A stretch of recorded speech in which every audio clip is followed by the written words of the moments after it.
Welcome, everyone, to a new episode of Podcast in English, the place where English feels more human and learning becomes a little lighter on the heart. I'm truly glad you're here with me today. Maybe you're walking somewhere. Maybe you're at home with a cup of tea. Maybe you're just here to listen without any pressure. Whatever the reason, you're in the right place. Today, I want to talk to you about something simple, but also powerful. How we talk about the past. Not memories, not history, just everyday moments that are no longer happening. In English, we call this the past simple tense. Now, don't worry. I'm not going to give you a boring grammar lesson. I want to tell you a story. Actually, I want you to start thinking in stories, because that's how the past simple works.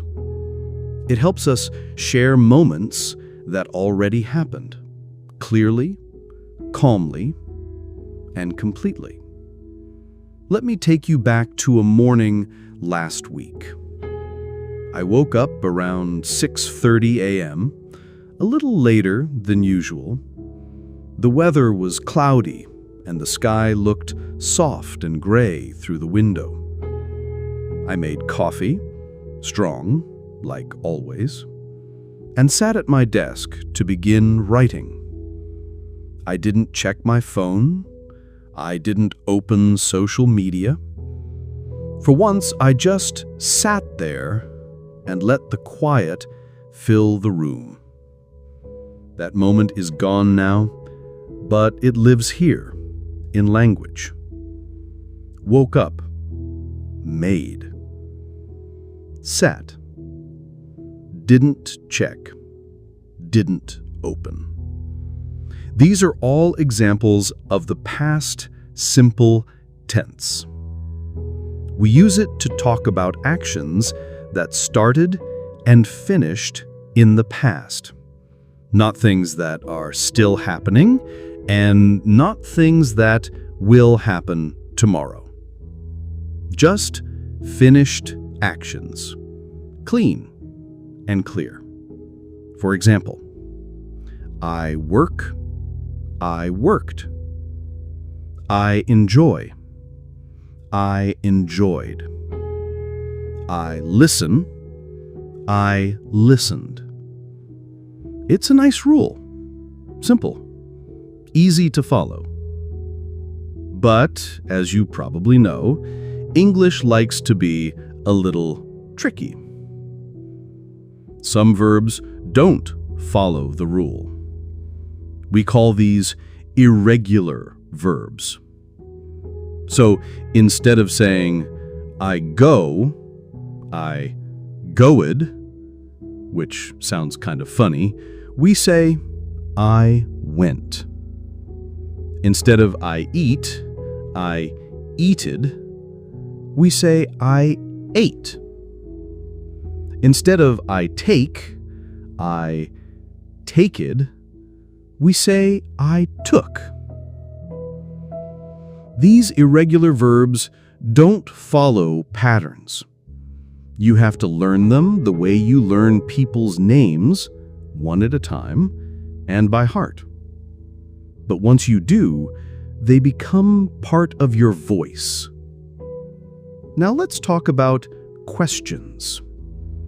When you ask someone about the past, you use the helper verb, did.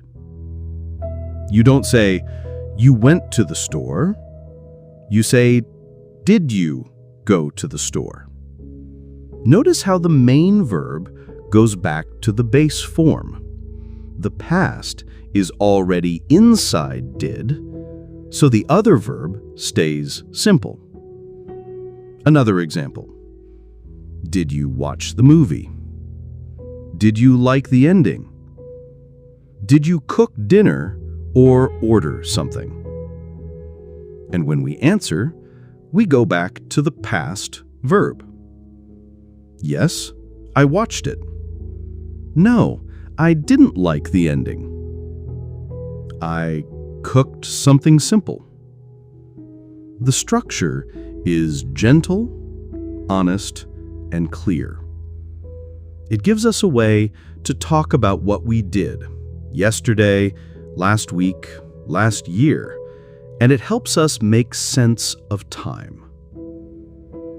You can start using the past simple right away. Think about your day. What did you do this morning? What did you eat for lunch? Who did you talk to?